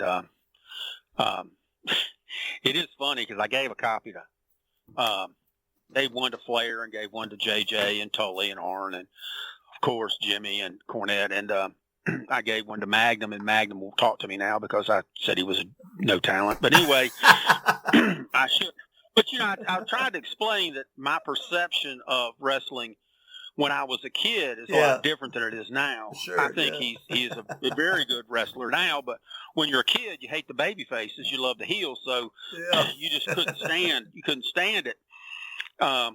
Especially when Magnum started doing the matches for 10 seconds with the belly to belly, and that would be it. And I'd go, that's all you got? Is that all you got? Come on. But it's just, and then, the book came out, and it's been pretty successful. We've sold at least 1,000 or more. And, and like I said, I didn't do that to make a lot of money anyway. I just did it for fun. And then I wrote one other book. It's the Dear John, the Alex Toth Doodle book, which is my friendship with the comic book artist, animator Alex Toth. And we corresponded for 25 years. I put the letters and the drawings. We had him, and he wrote the introduction. It's one of the last things he did before he passed away. And Alex and I were buddies, like I said, for 25 years. And it's just amazing what accumulated over that time. And that was nominated for an Eisner Award. And we didn't win, but that's okay. That's right. We lost out to my little 1995 trade paperback, got beat by a $50 Brian Bolland coffee table book. So I was didn't think that was fair. Yeah. You don't put the monkeys against the Road Warriors and expect to win. Yeah. But Brian Bolland's a great guy, and he's a friend of mine. So I was like, okay, it's okay to lose to a buddy. Yeah. But that was, so that's cool. And I have written one Batman story that was published in solo from DC. So I actually do have a credit of writing a Batman story. Wow, there you go. That's all right. Yeah, which is pretty cool. Yeah. Yeah. Yeah. So, all right, John. Well, again, there's the documentary coming out, When Giants Walked Here. You appear in that. Everybody can go to Amazon, like you said, and buy your book. John, I'm going to have you back. Right now, we're focused. I was kind of plugging the documentary and everything else, so just wanted to get a little overview with you. But man, I got to have you back because you got so many stories to tell. And in the future, anytime. Yeah, anytime. Come back. We'll dive a little deeper in a Mid-Atlantic or find a specific topic and really give that firsthand account from you. Well, gee, imagine, Dave, you ask one question and I go for 45 minutes. So you're in trouble. No. But that's a good thing. But I love the stuff, and I have so much respect for the wrestlers, and it's really fun to. They asked me to be part of the get together for the thing at the WrestleCopia, Thanksgiving weekend. Yep. And they asked me to come back for that, and I'm going to be there with Chris, and we're going to talk about the movie and talk about wrestling and stuff. So that'll be fun because it's always good to walk around and meet new wrestling wrestlers, but also meet wrestling fans and talk to them and everything. Yeah. I appreciate it, and you take care, and you too. We'll do this again some other time. Sounds good. Hey everybody, Gene Jackson here, inviting you to check out the Retro Wrestling Review, where each week I'm joined by some great co-hosts who help me review classic episodes of USWA Championship Wrestling, and right now we are doing week-by-week reviews of 1993. But we don't just do reviews, sometimes we get a chance to interview some of the people who were there and lived it, plus do watch-alongs. It's a lot of fun, so check out new episodes that drop every Wednesday at WrestleCopia.com. And to find links to everything associated to the podcast, you can go to uswapodcast.com. Welcome back to Wrestling Nostalgia. Very special thank you to Cliff Bumgardner, Chris Slay, and John Hitchcock, not only for being on today and talking to me and doing those interviews with me, but for their involvement, their work, and everything else in this project that is documenting the history of wrestling in the Dorton Arena in Raleigh, North Carolina. Remember, When Giants Walked Here airs on August 8th at 10 p.m. Eastern on PBS North Carolina, and then it will be available nationally on the PBS app after the premiere. So make sure you go ahead and download that app. Now, just go download the PBS app so you're ready to watch this special on the Dorton Arena when it airs. You want to see it. I'm pretty sure you probably already saw it before, but the interviews today probably only piqued your interest even more. So go download that app so that you're ready to watch this when it comes out on August 8th. Also, make sure you follow me on X. I'm at the Dave Dynasty. Go check out all the WrestleCopia networks of podcasts. The shows are all fun. They highlight, wrestling history, shine a particular light on it. Very informative guests, just very, very good entertainment. Really great podcasts. Go check those out. Also, be sure to go check out my friends at the Ultimate Classic Wrestling Library at classicwrestling.net or download the app on all of your devices. All right, my next episode will be coming out next week and will feature guest former wrestler Korsita Korchenko. We discussed taking on a Soviet gimmick in the 80s, wrestling in Mid-South, what happened between him and Bill Watts when he left, his involvement in reality TV, and much more. It was a really fun interview. Great guy to talk to, and certainly got a lot of stories to tell. Thank you guys for everything you do. Thank you for listening, for supporting, for all the follows and interactions. Make sure you subscribe to the podcast. Follow me on social media, as I mentioned before. And until next episode, wherever you go and whatever you do, be good, be safe, and always keep on growing. Fans, we brought you All-Star Championship Wrestling. This is Sam Menaker thanking you for being with us and saying until next time, so long everyone.